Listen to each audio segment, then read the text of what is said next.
Welcome to our video about Land Registry's new Data Analysis Dashboard.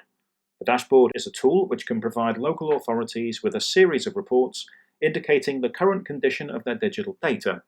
These reports encompass both textual and spatial quality and are generated by running a series of automated checks.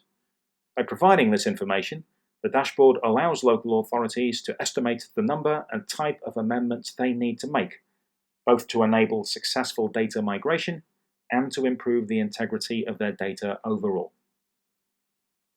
So, to look at each area of the dashboard, a summary report provides an overview of four main areas: completeness, quality, and specific points around the spatial and textual data.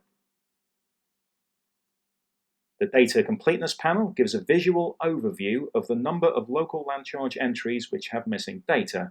Red does not necessarily indicate a problem. For example, most charge data is missing expiry dates, but not all charges have expiry dates in the first place. The green bar for geometry here, on the other hand, shows a completeness level of less than 100%, which does indicate an issue for a spatial system. Textual analysis table shows the number of records assessed and how the dataset fared once a series of 9 checks were run against it. These checks look for discrepancies such as specific financial charges which have no monetary amount associated with them, address details missing, or dates missing or incorrect. A separate textual analysis report provides more detail around the textual profile of the data extract. This example here shows the number of charges where the date of registration is earlier than the charge creation date, something which will prevent migration to Land Registry's register. Clicking on the Dataset button collates every charge which has this issue. And we can see that in this example, the charge creation date is the same throughout, which is the kind of issue which could have been introduced during a historic system migration effective on that date, for example. Moving on to the spatial analysis table next, we can see that 156 records had no spatial data associated with them, and 301 records with spatial data had some form of problem with the polygon. These are areas which would need to be addressed before migration could occur. Opening the spatial analysis report gives access to the rows of data which have been identified as having issues. If we click on the dataset link here, for no spatial data, it takes us to detailed information about the individual charges. Scrolling across to the further information column identifies these records as tree preservation orders. This could be due to the TPOs being on a different layer, or there could be another specific issue about this type of charge. The dashboard also checks for invalid spatial features. By this we mean a variety of errors such as slivers, loops, knots, spikes, or self-intersects.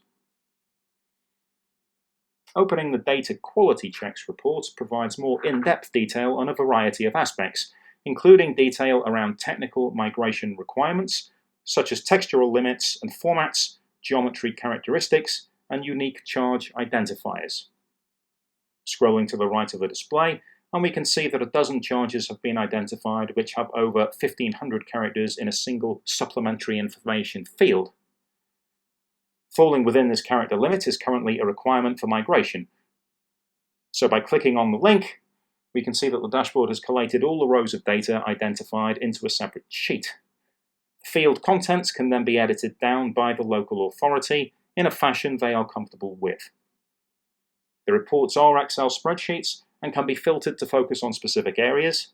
In this example, scrolling across to the originating authority column and clicking on the filter reveals different designations for the same charge originator, providing the local authority with the opportunity to rationalize where appropriate. These examples indicate the kind of outputs you can expect the dashboard analysis to provide.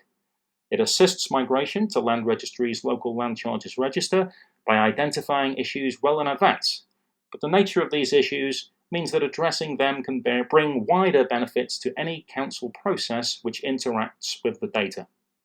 The dashboard is already in use with local authorities preparing to migrate to the new local land charges register.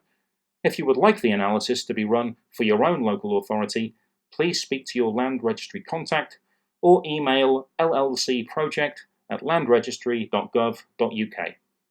Thank you for listening.